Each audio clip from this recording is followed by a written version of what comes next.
how did you end up at SCAD? Tragedy. No, let me stop. Captain America. I'm still mad. I said met Christ. I met Captain America. Just bubble wrap real quick. Bubble wrap. And it's like, what are we doing? This That is was too. really good. Or it's like, how do you fall asleep to that? What kind of dreams do you end up with? Some real weird dreams. You know, it's evil. I tell you, it's evil. I'm like, damn. Like, it's a candy, bro. Like, what?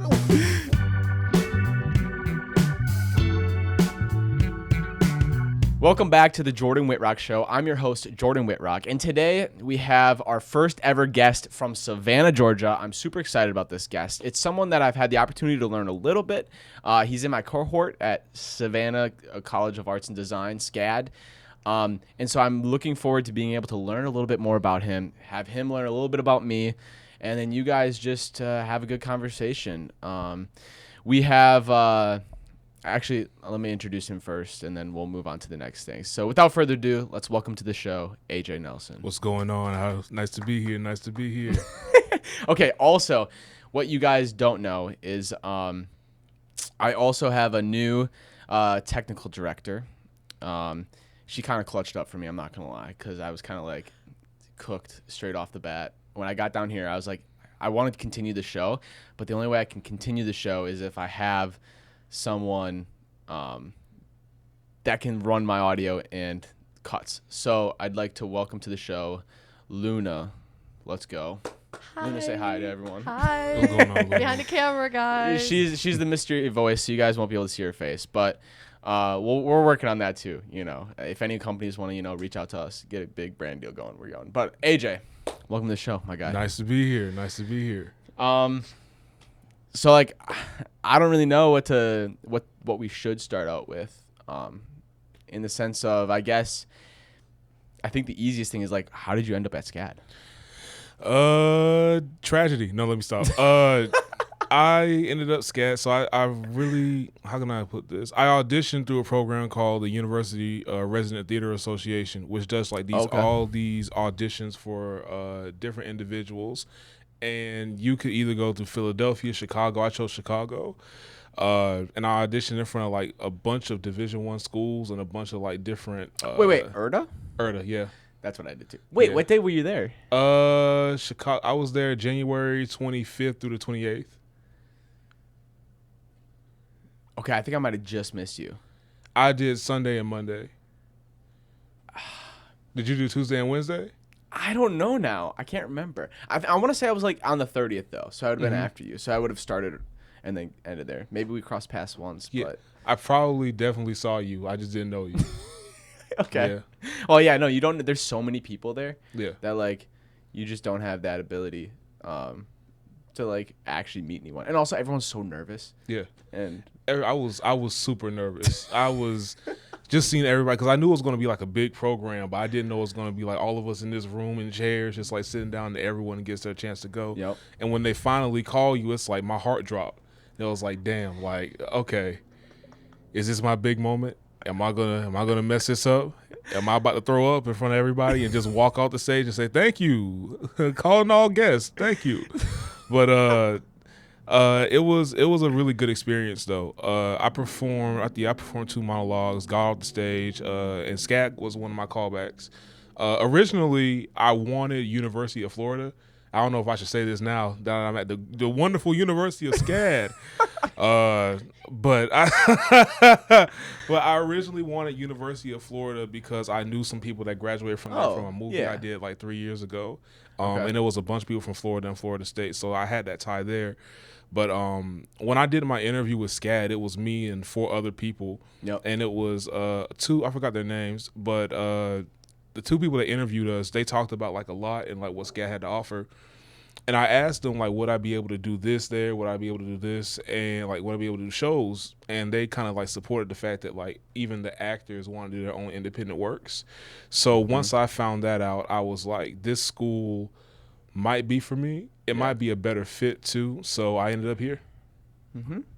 I mean, that's kind of my story too. I went to Chicago and I definitely shit bricks like the first time. I did did you do 2 auditions or 1? I did the guest and I did the regular. So I did the same thing. And my regular one, I just didn't. That was the first one I did. I was so sick, like nervous wise, and I was like, I've never done something like this. And then that first one was not good. And then the second was like, well, I've done it before. I know what to expect. Like, I feel more comfortable. And that one I did really well. And SCAD was one of the schools that was there for that one. So then I did my interview with them. And I was very impressed with the school.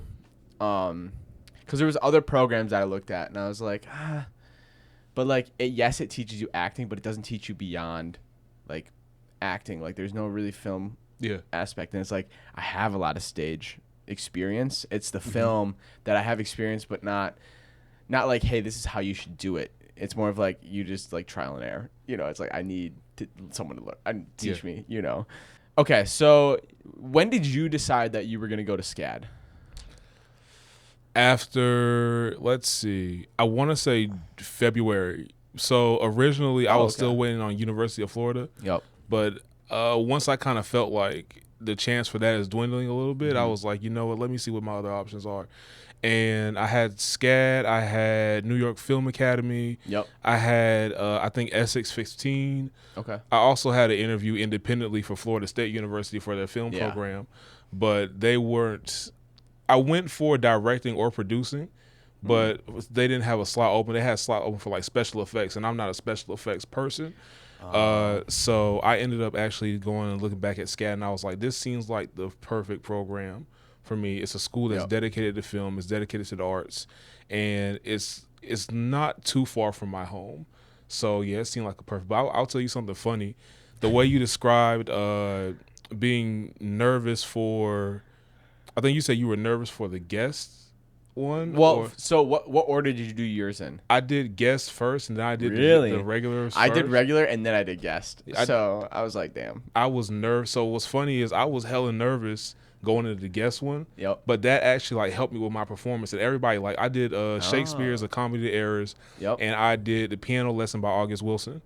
And they all laughed at me. Like, they all laughed at the part I needed to laugh at. And I was like, I'm killing it. Yeah. So I go perform for the regulars, and I'm like hyped up. I'm like, yeah, like I got this in the bag. I got this in the bag. Nobody laughed. And in my mind, I couldn't stop. But in my mind, I was like, yeah, none of y'all want me. This is great. I'm going back to South Carolina. I'm just going to work a call center job for the rest of my life. This is perfect. Not a chuckle. I felt like a bad stand-up comedian. Any Sagittarius in the house? Any ladies, how y'all doing tonight? No reaction. And damn, that's tough. I was scared. I was like, damn. But luckily, all of my guest interviews went really well. But I ended up knowing that like SCAD would be the one for me. Yeah. I had no idea what school I was gonna go with until like I decided, like, which I think was fun but nerve-wracking. But also in my mind, I was like, I started this podcast, so I'm like, if I don't get into school, I'll still feel like I'm doing something. Yeah. You know? But I'm very happy that I came here, and I'm meeting a lot of cool people, and like I can't say enough about our professors. Like, I'm really enjoying learning from them. They know their craft, and I just really love that about that. But okay, so you were saying you're from South Carolina, right? Have you lived there your whole life? Yep, for 28 years of my life, I've been a South Carolinian. Okay. Love it, hate it, love it. So, what area did you live in? It's a small area called Williamsburg County, and in the town of King Street. Population about 3,000 people. Okay. So we have 10 stoplights and 2 grocery stores and 4 Chinese restaurants. So we're just why? I have no idea. We're just living on the hill. Wait, what are their names? King Po, and I forget the other 3. Actually, no, I'm wrong. It's 3 Chinese restaurants and a hibachi restaurant. Oh, okay. So yeah, we're very fancy where I'm from. We're living large, damn it. Okay. That's so funny. I'm from a small town, Ripon.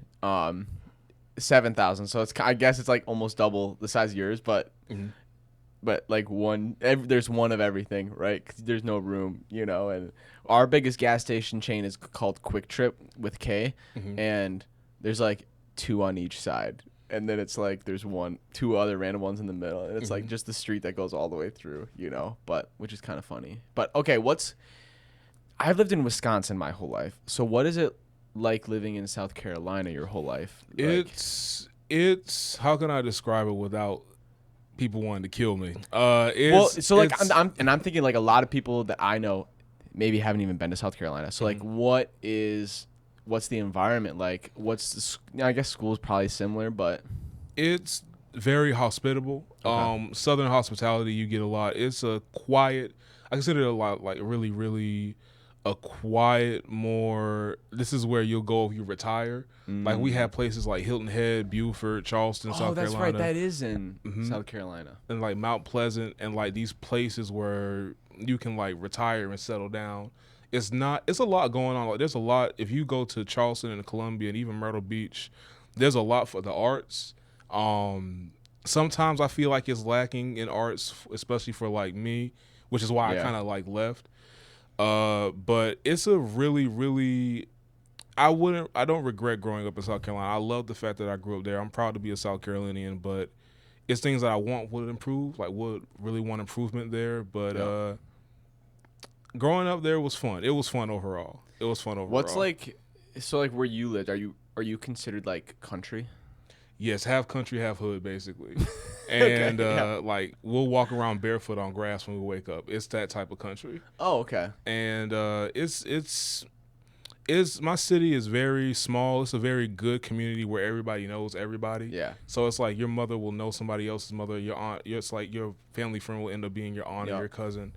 It's a really good city though. Yeah. No, and mine is like cornfields. Yeah. So I just, you learn to like corn, and then you're like, it's 4th of July, it's knee high, let's go.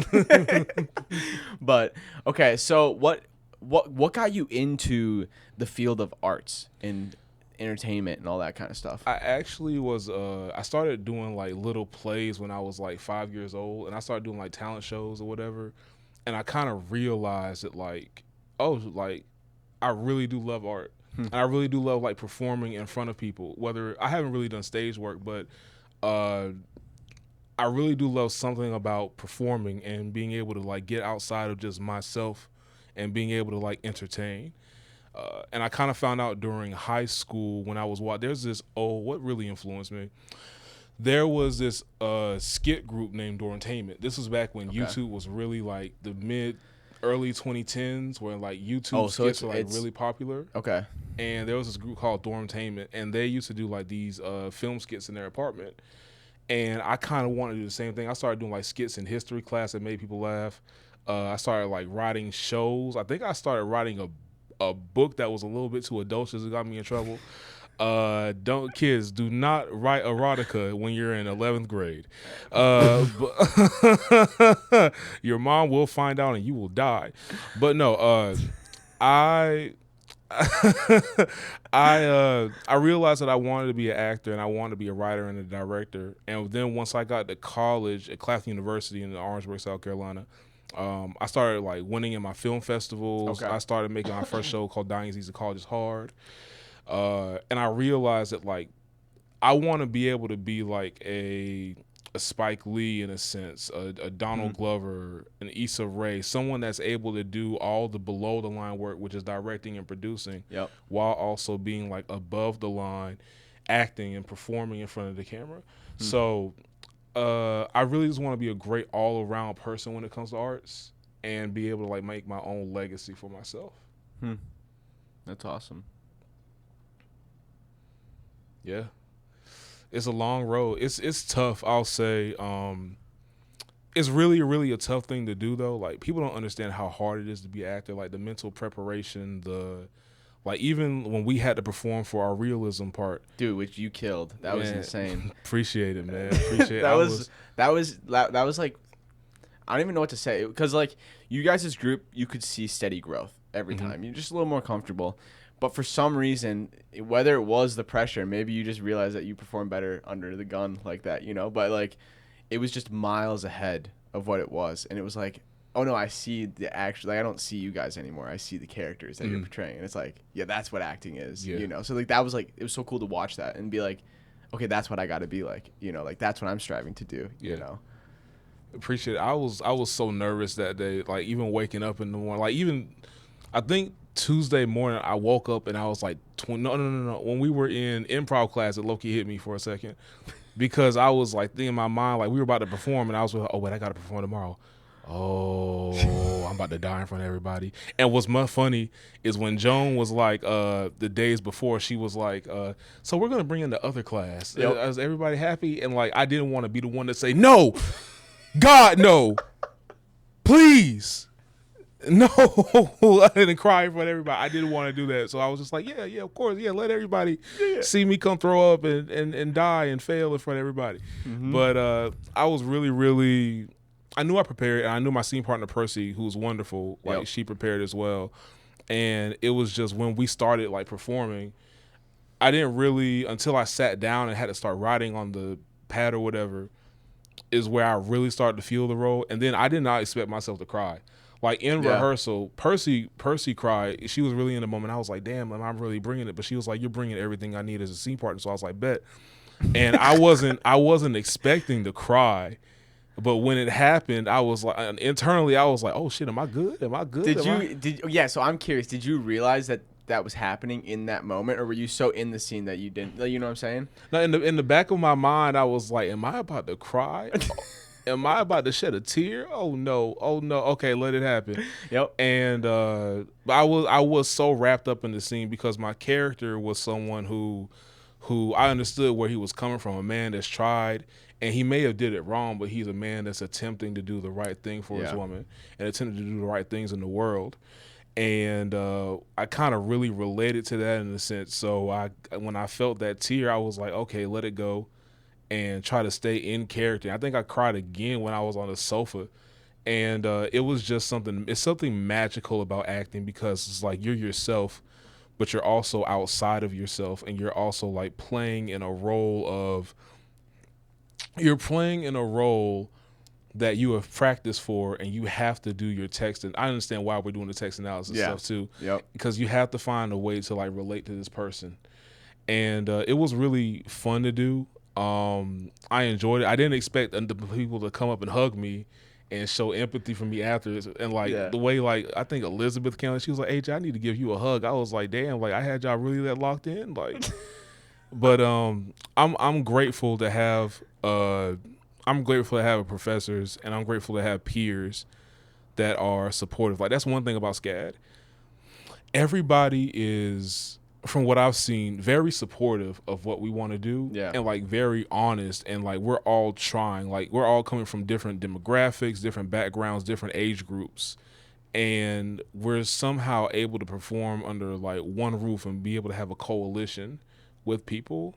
And I'm thinking that like we're all going to be successful, and I'm loving the fact that it's all of us instead of just one person trying to climb to the top. I think there's a moment that you realize that yes, you could be successful, but you're not going to get there by yourself. Yeah. Or there was something I heard, and it was just saying like, hey, like there's like two types of people, or there's like three types of people. There's like the person that does it by themselves, doesn't want no help, does everything. So like, and then there's like a leader that like is creative, you know, but then wants to bring people along. And then there's people that help prop up that person, right? Because not every one of us is going to become famous or have the lifestyle, the fame and all that kind of stuff. But if there's a chance one of us does, like, wouldn't you want the people that helps you get there to be with you? Yeah. And like, that's how I see it. So it's like all the stuff that we're doing together, it's like, yeah, these are like my people. And it's like, yeah, I want to help you do what you're doing, because if that helps you become successful, you're going to help me. Like, I know that you will, because we have that bond, and that's what you do, you know. Yeah. But then it's tough because you also got to be careful of the people that are really self-centered, though, where they're like, oh, thank you so much, that was awesome. And then they turn and walk the other way. And you're like, you never hear from them again. Cool. Yeah. And you're like, all right, that was a lesson to learn, you know. Yeah. But I think, I don't know, I like our cohort. There's no one in our cohort that I'm like, oh, this person's going to kill me. You know what I'm saying? You know what I'm saying? Where it's like I think I'm like almost giddy about it, because I'm like, I can see working with all of these people. Yeah. And there's not someone that I feel like is isolating themselves on purpose or really truly thinks they're better than, like, I mean, there's ego's a thing, right? But I don't think our egos are big enough to like let that get in the way Yeah. of us doing stuff together, you know? Yeah. And I would say like that's the one thing you also have to like I think everybody has an ego, and I think it's healthy to have an ego. Oh, you definitely need ego. But Yeah. you can't have one to the point where like you think you're better than everybody.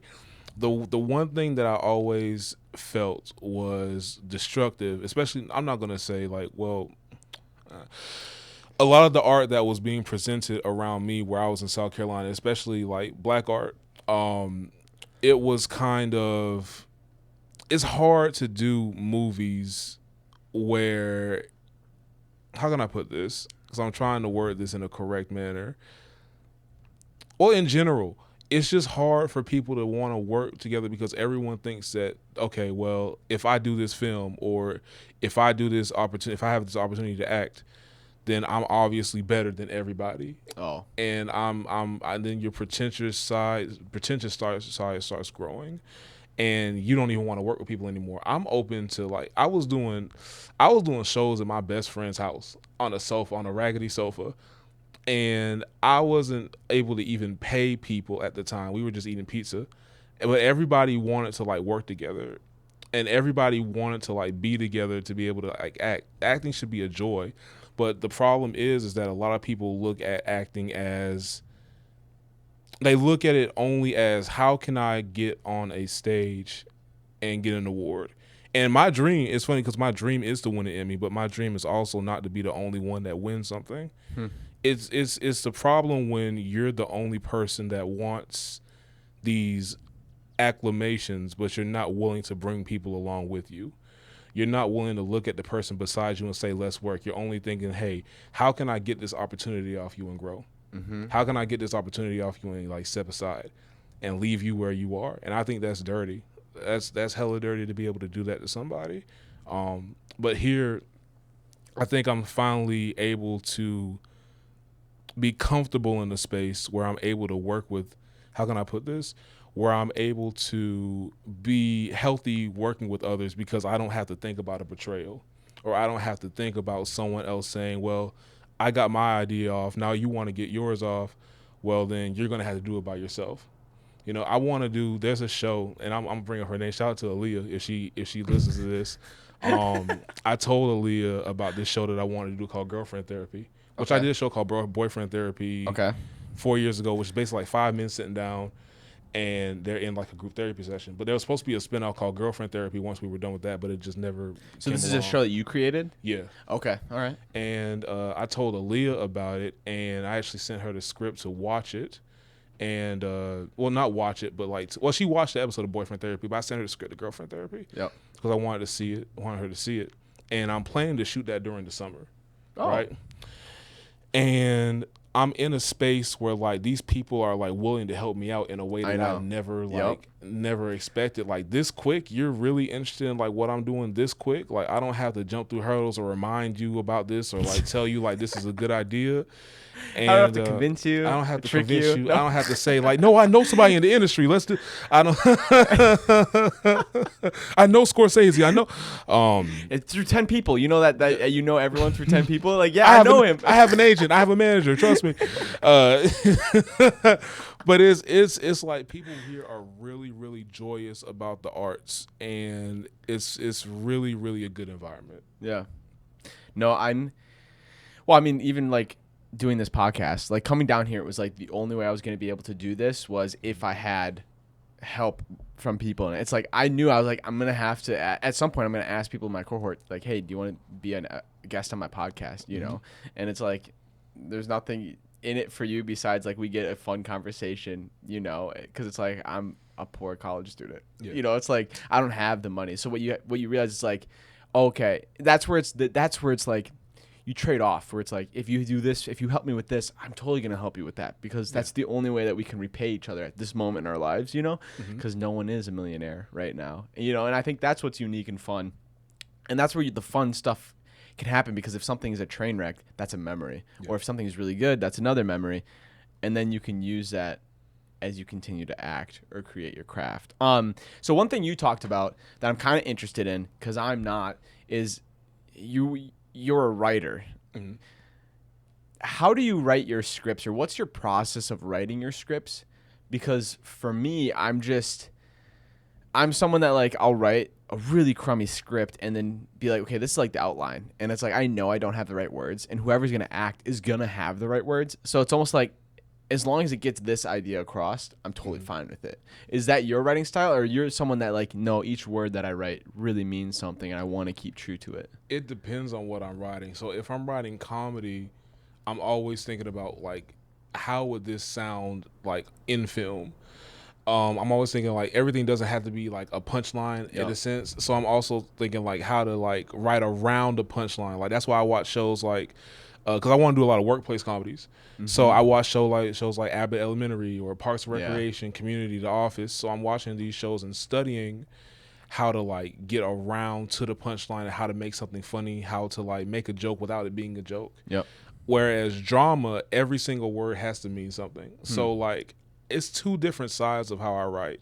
So for drama, I'll have to dig into a bag of me watching shows like The Sopranos or The Wire or Succession, like these great high drama shows. And every word has to mean something because it has to be like a linear, well, it doesn't have to be a linear story, but it has to have this meaning of like high stakes no matter what. Yeah, I think that's a good way to put it. High stakes. And I truly do believe that like great writers, I don't know how to put this, but just great writers know that like you can have the best actors in the world, you can have the best like directors in the world, but for art, I think everything starts at writing. I think every single thing starts at like the words that are on paper and what they mean. Because you can have like, I don't know, the best, like some of the best films, like my favorite directors, Scorsese, Paul Thomas Anderson, Ingmar Bergman, Cassavetes, Spike Lee, like their writing was like tip-top shape and was the best. And I always believed that like by studying these scripts, like Vince Gilligan, and going to shows, Vince Gilligan who made why am my brain going blank? Breaking Bad and Better Call Saul. Okay. And Jesse Armstrong with Succession, and David Simon The Wire, David Chase with Sopranos, and I'm trying to remember who wrote Mad Men, Ed Helms. But all of these people, their writing jumped off the page. Even though the acting was good, their writing jumps off the page quicker. And I always wanted to be like the best writer because you can make movies. Everybody wants to make a movie. Like everybody wants to make a movie. And I don't want it to be like a typical movie. I wanted something to be different about what I make. That's why when I made a show. Oh, go ahead. No, I was just gonna say, is that like the now I'm blanking on the name. Who made Inglourious Basterds? Tarantino. Yeah. Like how his directing style and writing style is so different. Yeah. And he's got his own thing. Is that like kind of what are you still trying to find your style that's like that's the AJ, that's the Aaron, you know? I feel like here's the thing. I feel like I found my style, but at the same time I'm only 28. Yeah. You know, so like I'm still young, so I don't know everything, and I'm lucky to be able to have the ego in check where I say I don't know everything, so I can still learn. Because a lot of people will, even though we're young, a lot of people will go like, you know what, I made the hottest shit out. Oh, should curse. No, you're but good. I made this. I'm doing this, and they can't take constructive criticism. They can't be open to watching new things, and it's like I have to understand that like I'm not refined.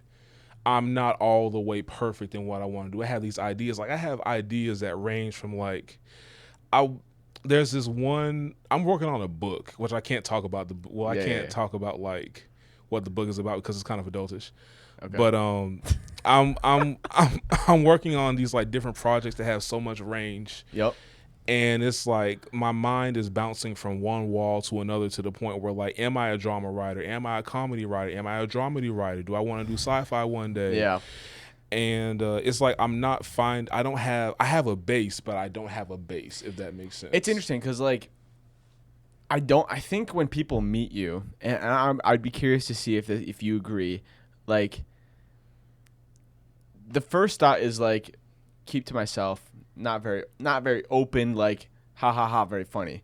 But we're in improv together, and it's funny because through improv I've seen you like become more forward and funny. You're just funny, but then it's interesting because I wonder if there's that like side of you that you're like, oh yeah, but you guys don't even know You don't even know what this is. Like, I got this cooking, and like when this comes out, bro, you're not even gonna expect it, you know. And so it's funny because it's like I have all these like funny comedy, but then I also get to see you do scene work where it's serious, and it's like, oh no, the guy can do everything, you know. And it's like, yeah, that's why it's so, like that's where it's like I'd want to act with you because it's like I don't know what would happen, but it's probably gonna be great, you know.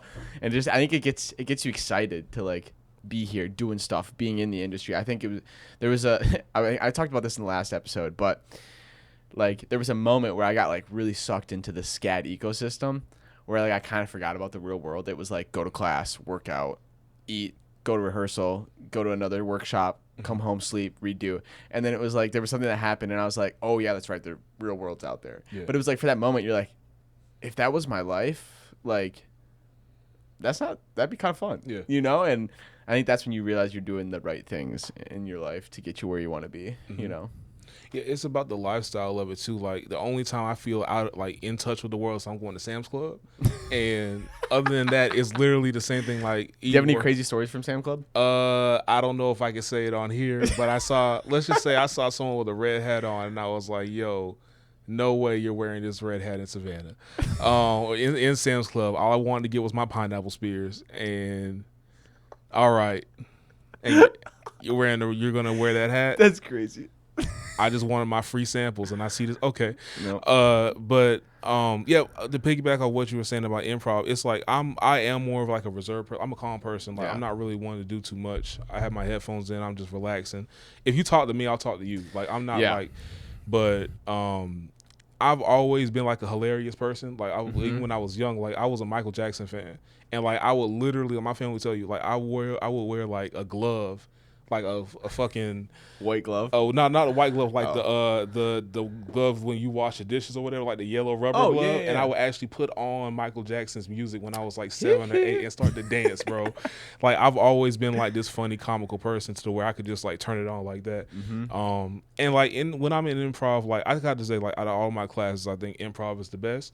Okay. But I also am thinking, like I also have this paranoia where I'm also like, whenever it's time to go up, like I'll try to be the first one to go up all the time because it's like, let me get this out the way to see if it's funny or not, or like let me try this or whatever. And like whoever, like we have some really really funny people in here. Like Ivy is hilarious, bro. And like Ivy, if you're watching this, Ivy, shout out to you, Ivy. You funny as hell, come bro. on the show. Like, and like improv is somewhere where I feel like we could all get to be like ourselves in a sense. Like we get to like just be funny and just be natural, and it's not hard, and we don't have to like think too much about it. Okay, this just got me, dude. Our last class, and we had to do the scene 3 times. Yeah. Dude, I would like for the last like 2 weeks, I was like, I kind of want to do like a military, like a war zone. But I didn't know what way I wanted to take it. But I was like, I think it would be fun. And then like I was like, you know what, I'm gonna do it today. Yeah. And I was like, okay, what's something that's like, what's the game? What are we gonna play with? And it's like, I'm gonna start on the ground because whoever's gonna come in is not. And part of the game will be like, get down, like what are you doing? You know. To then having to do that 3 times in class because that was the day he decided that he was gonna do the format where you get to change it 3 times. And I was like, Aaliyah, I'm so sorry that you have to get on the floor 3 times to do this scene. And I caught her at some time in the hallway. But I was like, it is what it is. Yeah. Like, it was super fun. Like, I had minutiae, and I didn't realize like I was about to fall off the stage. That was you almost died. I could have broke my neck. No more AJ. No. Yeah, because you were like backing up, and then it was like we were all laughing. We were like, oh, that's funny. And then you kept backing up, and we're like, okay.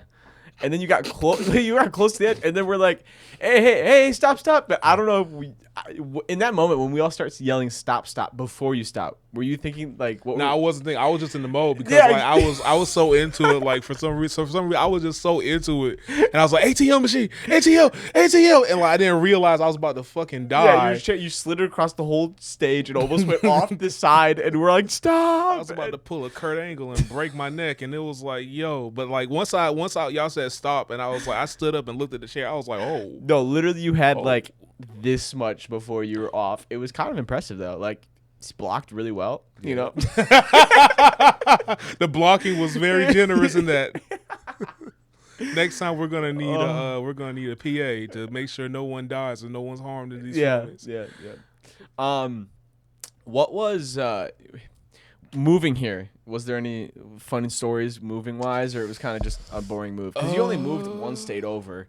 How far away is Savannah from? Like 2 hours, 30 minutes. So it's Okay. not bad. Like I could still go home on the weekends if I wanted to. Gotcha. But it's Have not, you been back home or no? Yeah, I've been. I had to go back. So there was an issue with my car, and ended up having like an oil leak. So I had to go home and get it fixed. So I had like a rental for like I had a rental. I think that was last week. I had the Chevrolet Blazer. Okay. For 2025 Chevrolet. So I was riding pretty nice. You were riding nice. All that to go back to a 2008 Honda CRV. Hey, I got a 2004 Pontiac Vibe. Yeah. So, which is basically just a different body of the Toyota Matrix. Yeah. Which, no complaints. It got me here. Yeah. Because I'm 17 and a half hours away. Mm-hmm. Yeah. Yeah. So that's why when you're like, are you going to stay around here for winter? It's like, no, I'm going home because I'll go home for winter break. And then I'll probably right after New Year's come back because then we start January 5th. Yeah. And then we have that 10 weeks. Then we have only like 1 week off. And then we're back to it for another. So it's like, I don't even know if I'll be back home. Because my guess is that my siblings would be like, no, we're coming to you for spring break because you got the good weather. And I'm like, yeah, I know, but I've been here. It's like, I want to be home. No. But did you have to work, like, what was the job this summer to make, like, for me, I had to work in manufacturing. Mm-hmm. So, like, that's now a part of me, like, working on the line, building dryers and washers. Did you have to do any, like, any crazy jobs that you've done? Sell cocaine. Other than that, no, I shouldn't have said that. No. SCAD, if you're watching, SCAD, this is all comedy. Allegedly. No drugs. I mean, it is comedy. Allegedly drugs. I work for 4 years now. I've worked for a church. Basically, I do I'm like the media director person. And like I do the photography, I do the videography for the church, like handle the social medias and everything. And shouts out to Andrew Chapel Baptist Church. If you're watching, you probably won't. I'm still not a sinner, but I enjoy it. It's a really good job, but not only a really good job, but like a really good community of people who watch out for me. It's very nice to like work in a space that has good people around it. Yeah, I worked 2 jobs. So I worked my manufacturing job. And that's very much like everyone just goes there to get paid to do whatever they want to, right? Yeah. In and out. No one. I mean, yeah, they care about each other, but to an extent. And then I also worked for the school district in groundskeeping, and I think I just love cutting grass. There's something about that instant gratification of if you cut a straight line, But like the people there are also just like, you can talk to them, and no one hates life. Yeah. You know what I'm saying? And it's like, so I think you have to learn to appreciate then being in that kind of area with the people behind you taking care of you and looking out for you. And I think people can take that for granted. I found moving far away, you learn to have appreciation for things that you maybe wouldn't have. Yeah. Like for me, I think it's so easy to be like, yeah, mom and dad. Yeah, I'll see you, in 10 weeks. And then it's like, oh, I haven't seen them in a while. And they came to visit, which was very nice.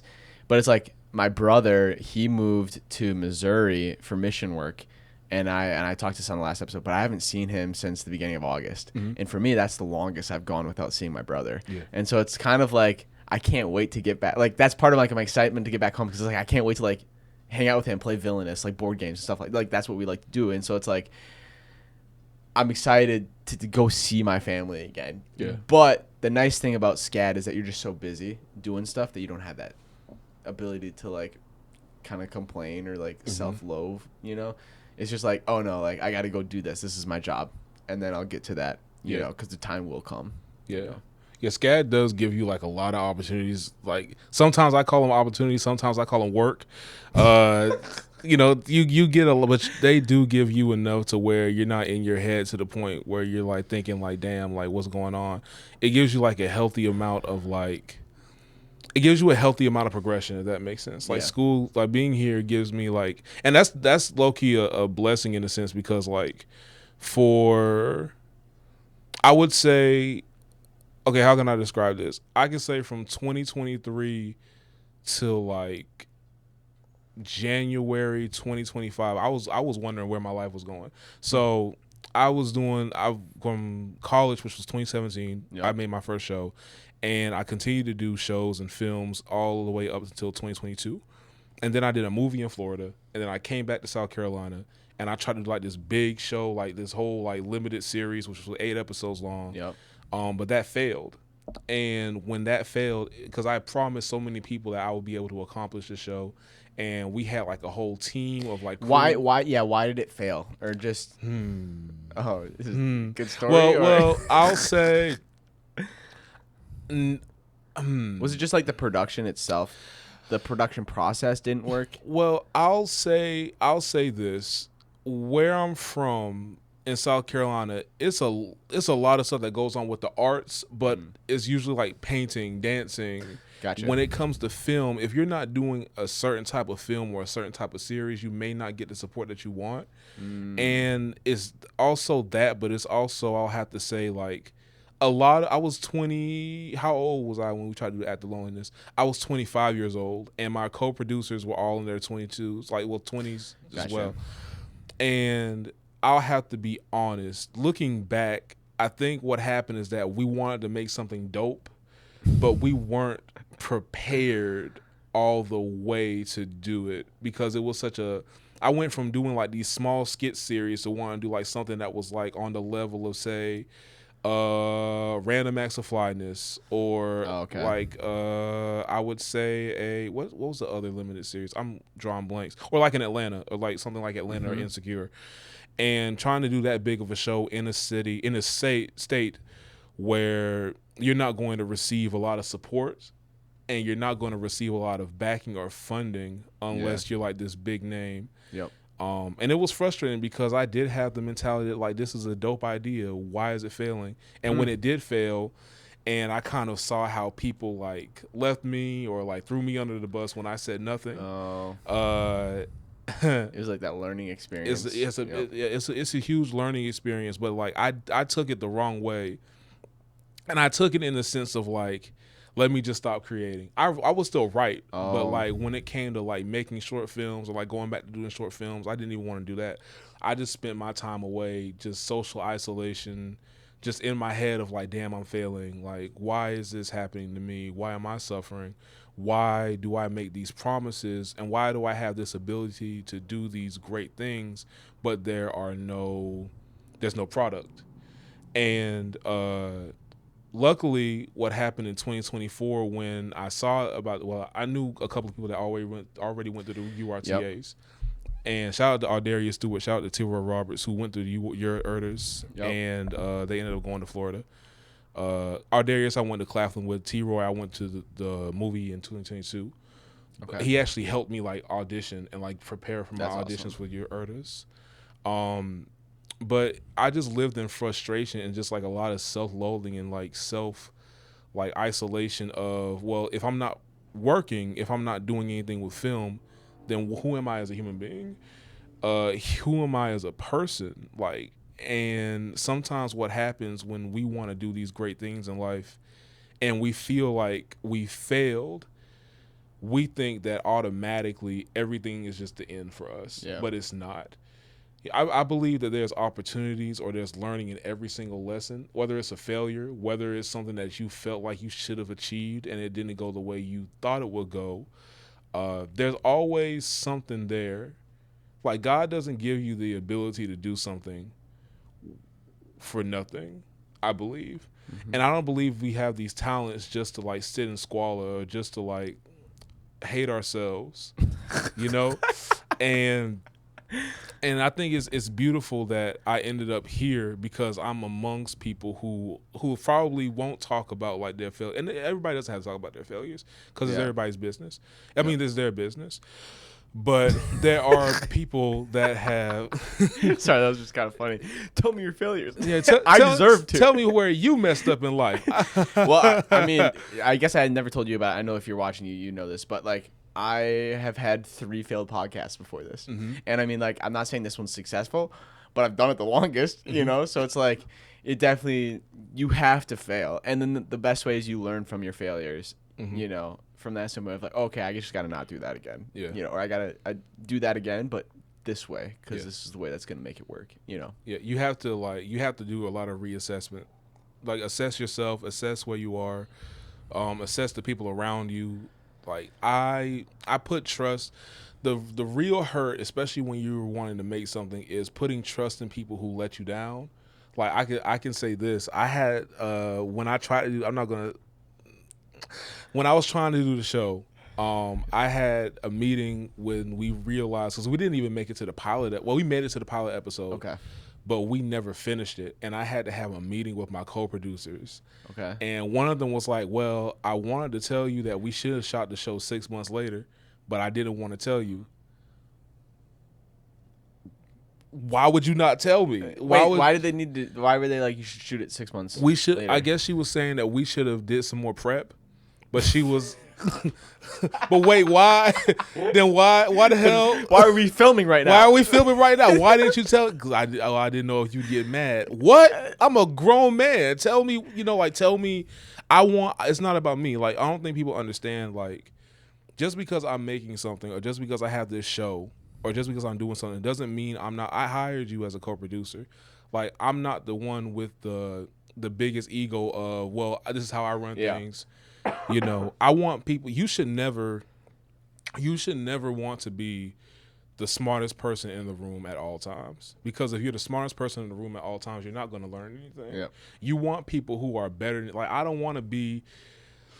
Whenever I'm working on a film set, I don't want to be the best director of photography. I don't want to know everything about the gaff. Well, I do need to know things about gaffing and being the best boy and everything. But I don't want to be the best at this. I want people that are the best at their abilities to be able to work on a film set with. I don't want to be. I want to be great, but I don't want to be the only great. Because if you're the only great, then what are you? You're nobody if you don't have people around you that can have that you can. What's the word? Subjugate. I think it's subjugate. I don't know. We're just saying big words. Enterprise.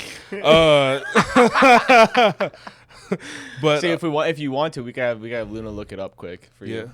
I think it is. I think the word is subjugate. Like subjugate. You want people that you can subjugate things to, for them to be able to do that are better that you don't know how to do. I don't know. I feel like I'm just saying random words here. Walk babaloo ball. Walk bamboo. Caramel. Hey, what's your favorite candy? Sour Patch Watermelon. Easily. All right, Luna, what's your favorite candy? None. What is it? None. You don't like like candy? candy? Wait, are you just not a sugar person or? No, I'm not a sugar person. Okay. I guess I like milk candy from China. It's called White Rabbit. Yeah, that counts. Okay, that counts.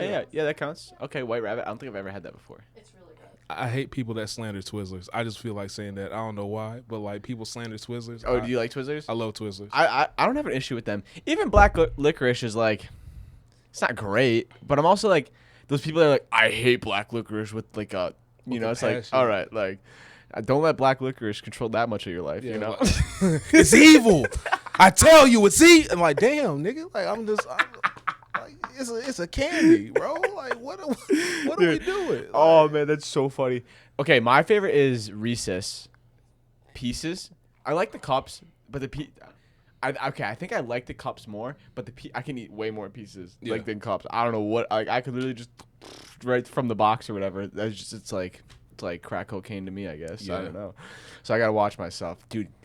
If you could get a brand deal, whether you did an acting something or other, and it could be for a company, and then you would get a lifetime supply of whatever that product is. So they didn't pay you, but instead they gave you a lifetime supply of something. What would that be? Luna, I want to ask you this as well. I would have to say, just off of selfishness, I would have to say Nike. I could just get all of the sweatsuits and the retro Jordans, That's of a good everything. one. That's kind of a good one. That would have to be mine, yeah. I don't know. Luna, do you have yours? I don't know. Oh, I got mine. What's up? What's yours? Yeah, I wonder if it a company like Sony. Mm-hmm. But I guess that'd be too broad probably. But I guess something related to camera or think of if you just get a bunch of camera or technology stuff. There's so many technology things that I want, but I don't have the money for it and I don't need it. It's just a want, and you have to realize I need food. But but I bet something like that would be kind of kind of good. Yeah. You know. In that case, I think I'll have to retract my statement. I would definitely try to either Canon or like Komoko, whoever makes the red cameras. Okay, I've never heard Like that. the red camera is like Have you heard this? Leah? or the I know the company. Mhm. I just forgot the name too. I think it's either Kamiko or Kimono. I can't remember the name. Search it out. Okay, Or- look it up. Look it up. Or the people that make like What's the the Arri Alexas. Wait, so do you prefer Canon then over Sony? Yeah, I have a Canon 90D and a Canon R6 camera. So it was a choice yeah, over the. Komodo. Komodo, I yeah. I used to have a Canon, and I threw my Canon away. Not threw, I sold it, and now I have an Icon. Traitor. I'm sorry. Traitor. We're gonna need you to come back to the Canon family. I think it's Canon though. As we're shooting on a GoPro and 2 Sonys. That's crazy. Well, it was nice being here. Thank you for coming to the Jordan Whitrock. I guess I want to do Fuji too. Fuji.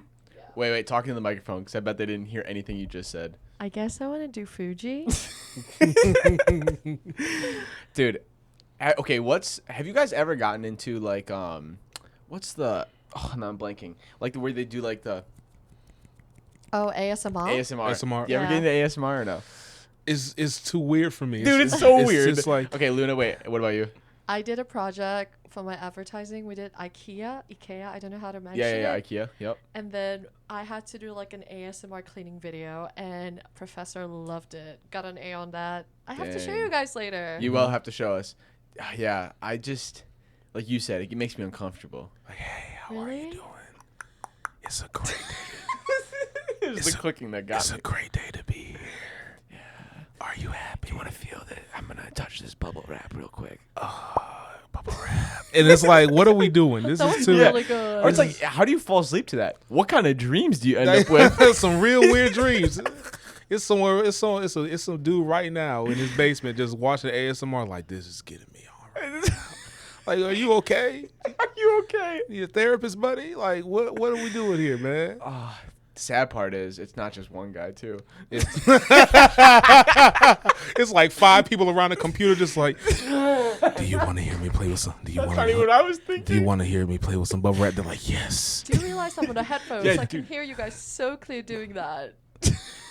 Luna, can you hear me? Very much Dude. ASMR sound. Dude, we're giving the people listening an ASMR session right This now. is this is Aaron's ASMR session. Yeah, what would be your thing if you did ASMR? Donate to my GoFundMe. I need the money. I'm a broke college student. I woke up and thought about eating a bagel, and then I realized that was just going to be a thought. Send me some money. It was just gonna be a thought. Dude, it's such a. So I come from like a big family, right? Mm-hmm. So a lot of times stuff is bought and it's eaten within the week. So you kind of just are like, if this is bought, it's gonna get eaten. It's not gonna go bad. Yeah. But then when you live on your own, you guys start playing those mathematic games of like, okay, wait, am I really gonna have chicken and rice for the next like 6 days? Yeah. If I am, cool. Then I gotta buy it, and then that means I don't buy this other thing, or so it's like, it's funny you said bagels because like I have one bagel left, Mhm. and it's like I gotta eat it at some point, otherwise it's gonna get moldy, and if it gets moldy, I'm gonna be so depressed. So it's like I don't really want to eat a bagel right now, but it's like you better eat a bagel. you about to eat a bagel. Bro, I got like 2 croissants left from like a week ago, and I'm just like, you know what? Ooh, Am I gonna eat these? Am I gonna eat these croissants? croissant, Am I gonna eat this croissant? I'm going to. This is my ASMR voice. dude. What's what's that meme? It's from like, you won't finish that croissant. Knock yourself out, kid. I can't remember. I feel like What's I've it seen called? that. Not Johnny Neutron or something. I don't know. Jimmy Neutron. You mean Jimmy Maybe. Neutron? Maybe. Yeah. Dude, that's actually kind of an insane poll. I pulled that Yeah. up. I don't even think I ever watched the show. I just have seen clips from it, and Not- knew it like when I was a kid. I would see things from it, but I never watched the show. That's crazy. What's like your favorite cartoon of all time? Courage the Cowardly Dog. Like a TV show? Are we talking or a movie? TV. Okay, Has to be TV. TV. Courage isn't a bad pick either. It's a good pick. I might. Okay.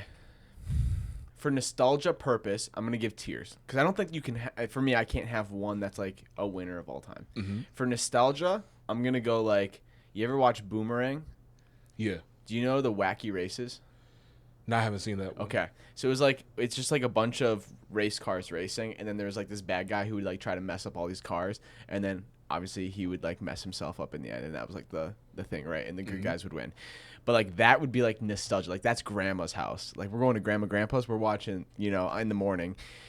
But the show that we watched the most of was Arthur on PBS. Arthur was That one I might yeah. have to say, just because we watched it so much when we were younger. I don't know if it would be my favorite, but it was the one that we watched the most of growing up.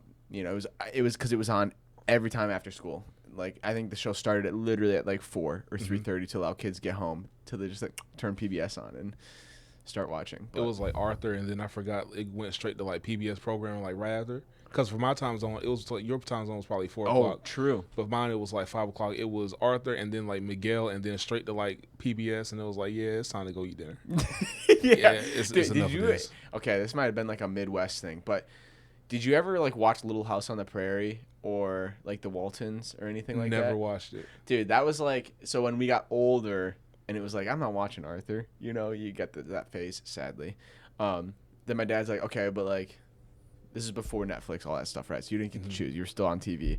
And we only had so many channels because we didn't have the big package. And my dad's like, well, we can go on the Hallmark channel and you can watch Little House. And then right after Little House on the Prairie, it went straight into the Waltons. And it's like this old 60s, 70s show of like a family or whatever. So I watched a lot of Waltons growing up. Like, I would not be surprised if I've seen almost all episodes just like throughout watching it over the years. And I think it was like one of the best syndicated shows at the time when it came out. But yeah, that was like the show is like a young, old kid.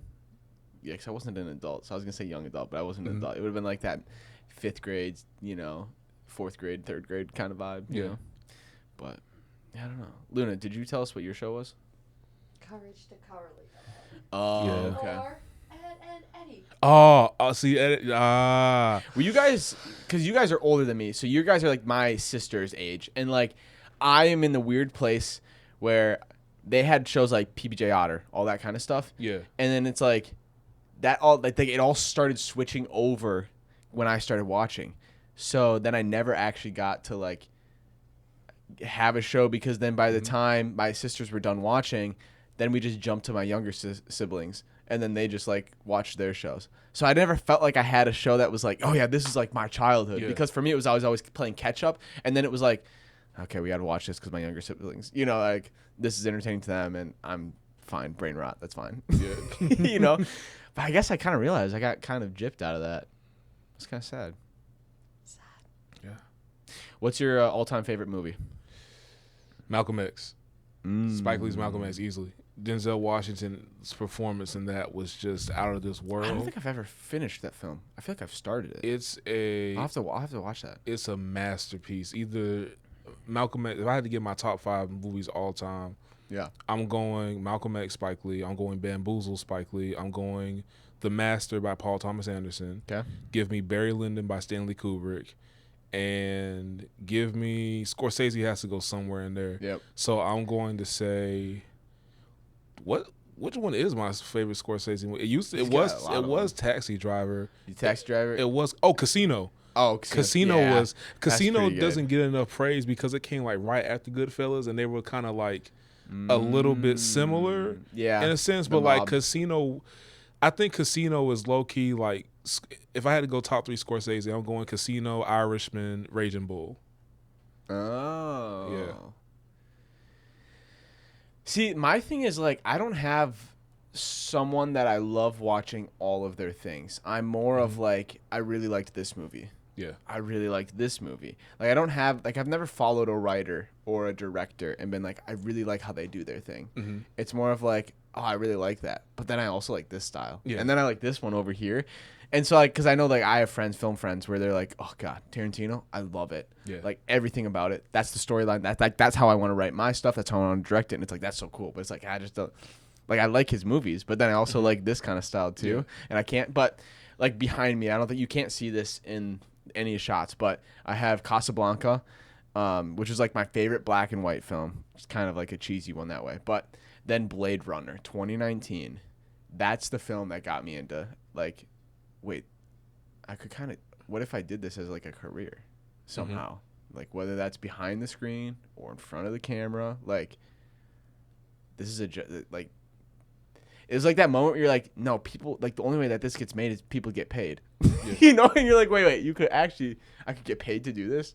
Like, why would I ever want to do anything else? Yep. You know, and it's like when you realize that, and then you also have to put in space like, okay, well, if I just like if I don't spend money, you know, like then I can do these cool things. I can work on these projects because that will get me through, you know, and I can do what I want. But if you have a lavish lifestyle, then you're like, oh, then I'm not able to do what I love because I'm paying for all these other things that like I thought I needed or wanted. And then it forces you to get a job that you're like, I don't really like this job, you know? So it's like all about how you live your life and set yourself up that way, you know? Yeah. And I think like the one thing that like a lot of people that we look up to like had to work odd jobs in order to like to support it. Like, I always look at, I forgot what her name is, but she was on SNL. I might have forgot her name, but she was like a hairdresser for like 8 years in Los Angeles before she was able to like get a spot on SNL. Huh. Heidi Gardner. It was Heidi Gardner. And like a lot of people slept in their cars. I don't want to sleep in my car, but if I if push comes to shove and I feel like there's certain things that I have to do for my career. Yeah. You know, I think the one thing that we're learning right now is sacrifice. Yeah. I mean, I've learned about sacrifice early. Yeah. But like, well, some people don't. Yeah.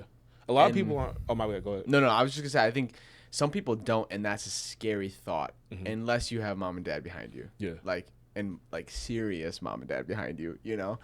But I don't get that from a lot of people in our cohort, which is cool. Yeah. Because it means everyone's kind of coming from it at the same point of like, hey, we're making this work and like we want to do this, you know? I think everybody has like a humble spirit. And I really do like that. Like you don't want to be humble to the point where it's like, oh, like I can't do this.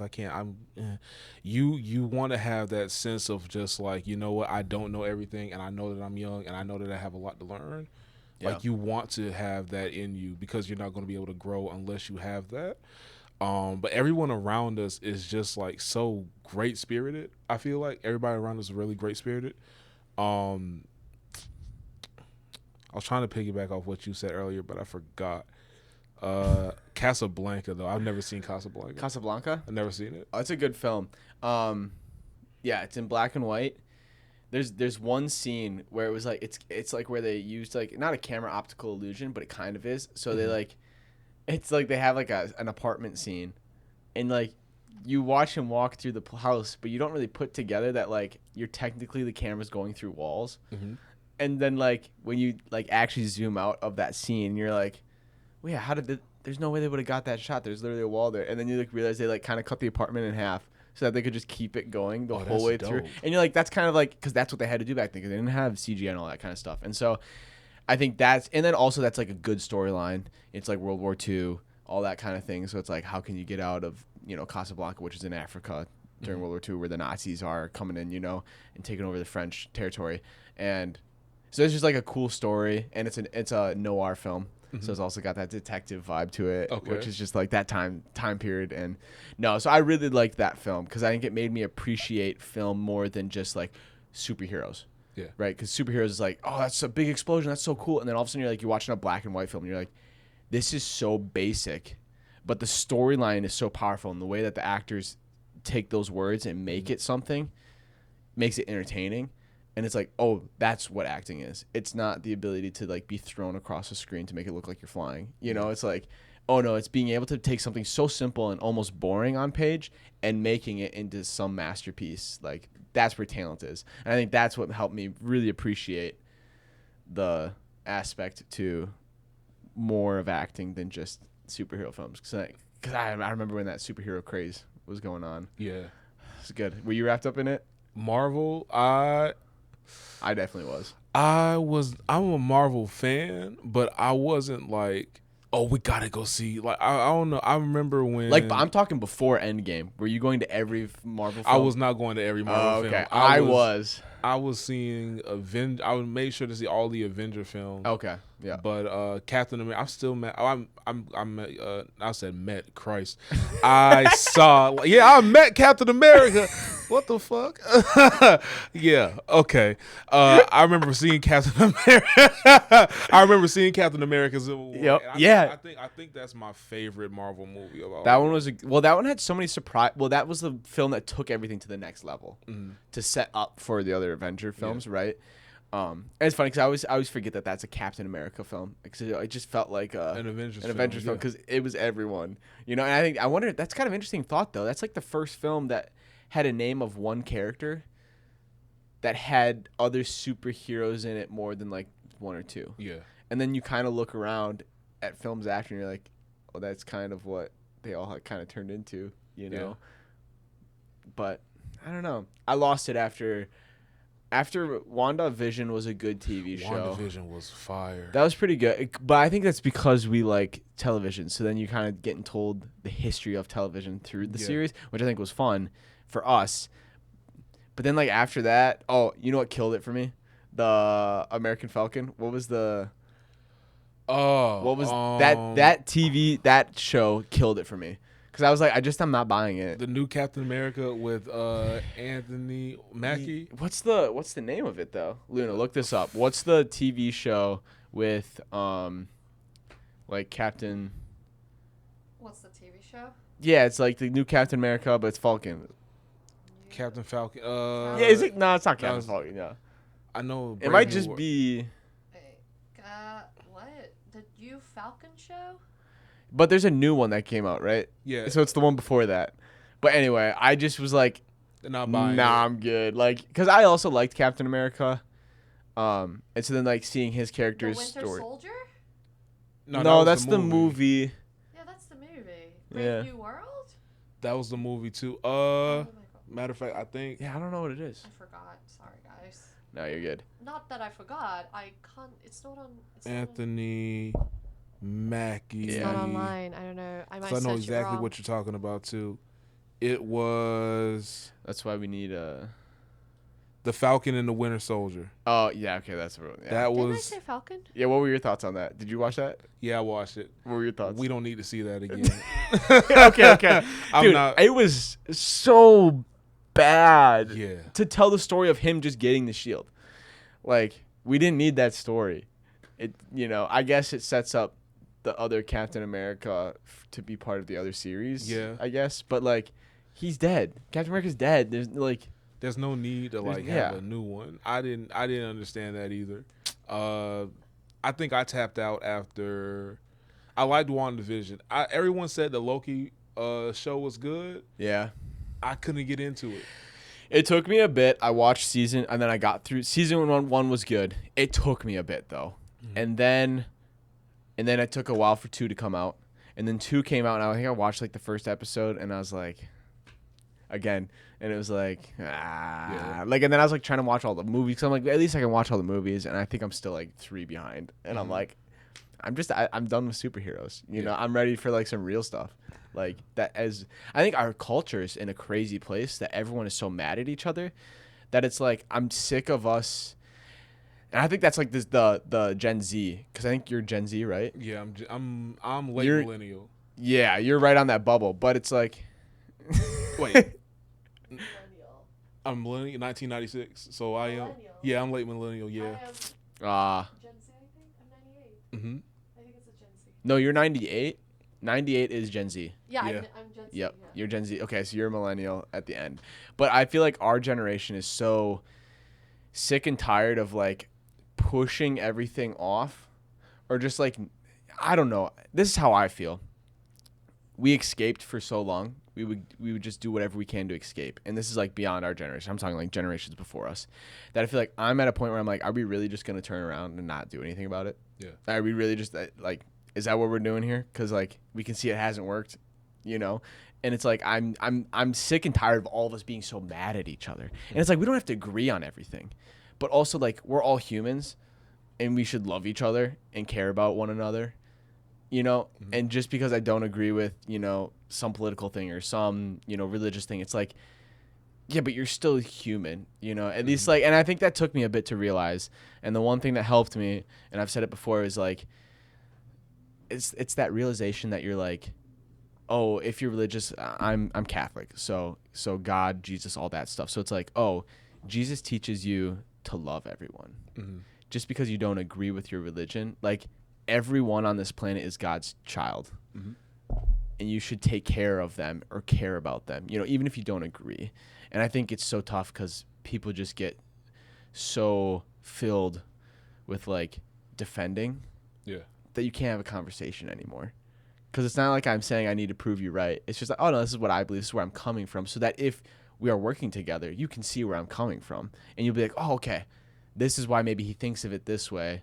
Maybe I can rethink of it in a way to reach him, or vice versa. You know, and I think that's where we just have gotten to this point where it's like, if you're not with me, you're against me. And it's like, well, just because I don't agree with you on that doesn't mean I want to be against you. You know, it's like, I want to care about you. I want to be there for you. I want to, you know, and I don't know. So I'm hoping we can make some change or some difference in this world that we don't have to hate each other. Yeah. You know? I think it's also like we're this. I can't even say country. I think the issue is that the world is following. The world is, because hate is easy. Hate is to hate. The love is hard, but the hate is easy. Now, what do they say? It's like, it's only like 5 muscles to frown, and it's 100 muscles to smile. Something like that.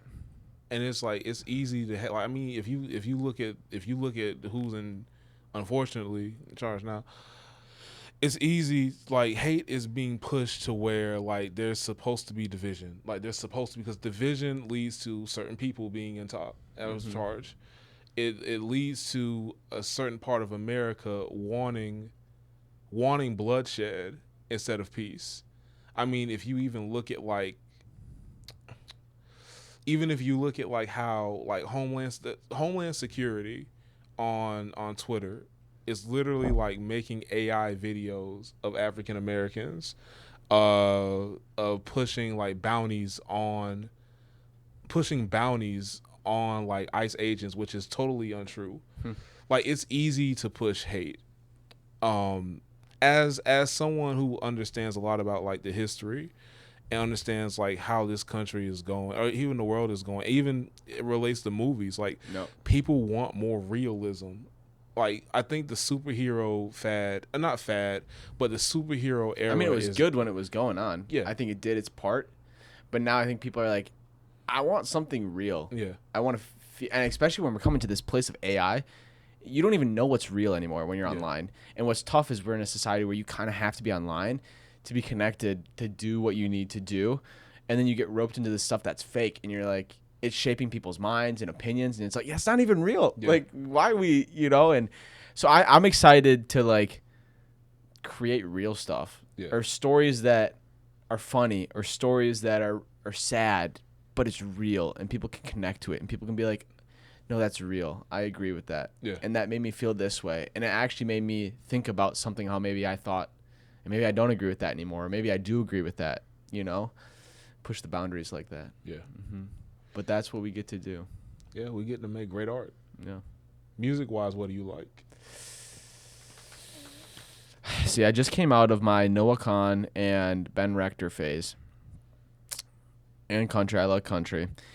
But I'm kind of like in limbo right now. There's not like something that I'm like, I'm listening to this hardcore right now. Yeah. Which I guess is kind of nice, because that means I can kind of bounce to different genres. What about you? Well, first off, the farthest I'll go country is Casey Musgraves. Okay. Like, I don't know, like Starcross was. I listen to everything because I come from a music family. Yeah. Like my grandmother played like a lot of like classical music. My uncles would play like a lot of funk music. My mother played mostly gospel and R&B. My grandfather liked soft rock, and my environment was hip hop. But once I heard like my first Coldplay song, I think Speed of Sound. It's like I heard Speed of Sound back in 2005 when X and Y came out, and I was like, this is the greatest music I've ever heard in my life. So I listen to literally anything. Like, I can go from Fleetwood Mac to Nirvana to Kamasi Washington to Miles Davis to Beyonce to Tame Impala to Travis Scott to Kendrick. Like, music is music and film are like right there as like my two favorite art forms because it's like it's so. But I make films, but I have to say probably music because music is literally like this. It shapes you. Music is like an art form that literally like shapes who you are as a human being. I believe that like how they say like the ocean is the reflection of the sky or the sky's a reflection of the ocean. The music that you listen to is a reflection of who you are. And like for me to have like such an eclectic range of a background when it comes to music, I just love it all. Like if it's good, it's good. Like I'm too old. Like I'm way too old to like be like, no, I ain't listening to this. Like I remember when Renaissance came out by Beyonce. You're too old? Yeah, I'm too old. Oh, yes, I am. I'm 28. I'm 27. I'm going to be, next thing you see me, I'm going to have a cane. I'm going to be reading newspapers on the porch. Luna, what's the music you're listening to right now? I like EDM and metal. Okay.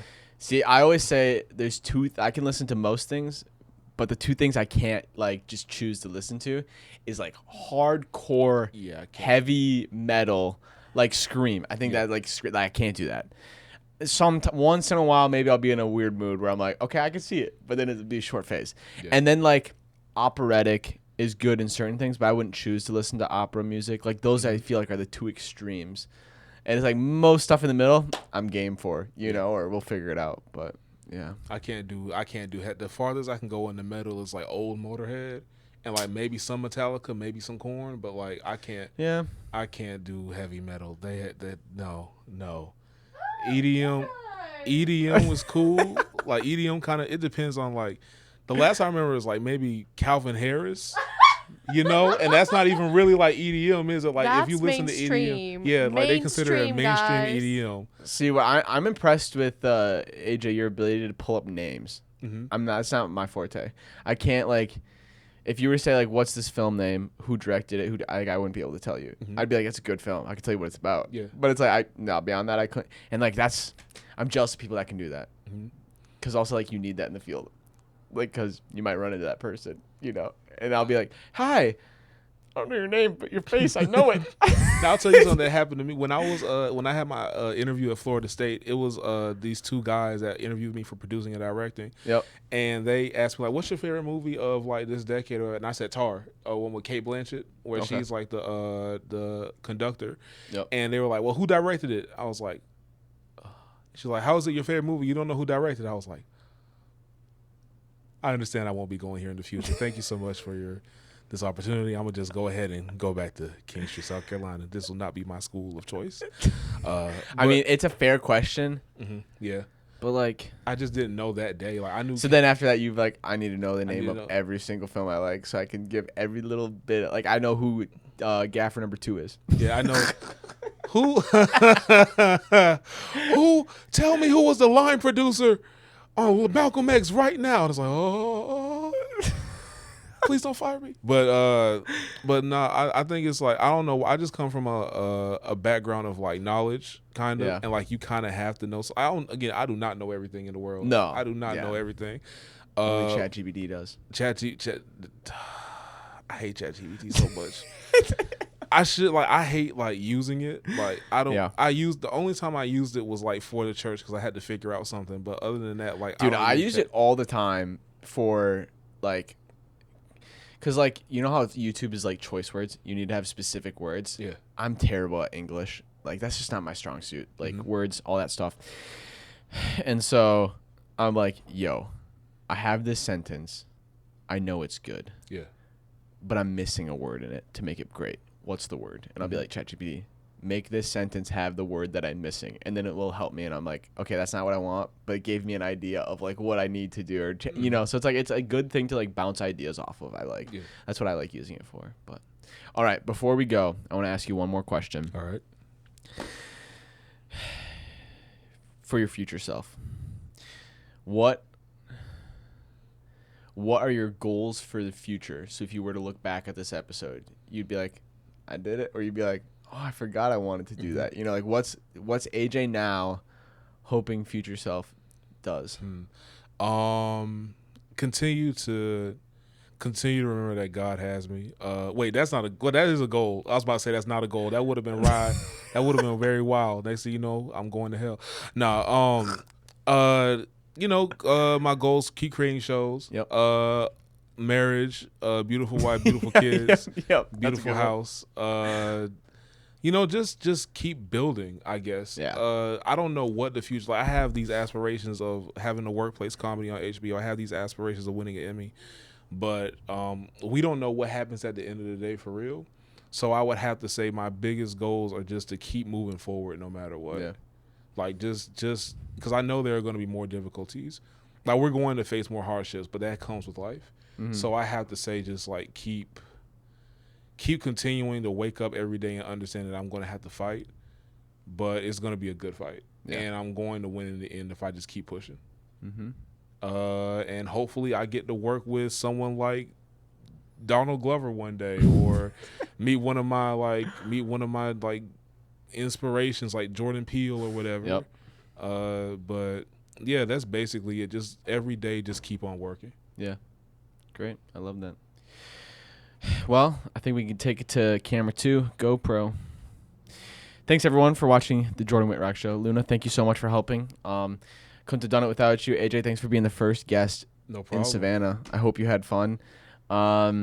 If you're watching this, consider dropping a like, subscribe to the channel, all the good stuff. And we will see you next week. See you later, Peace. world. See you later.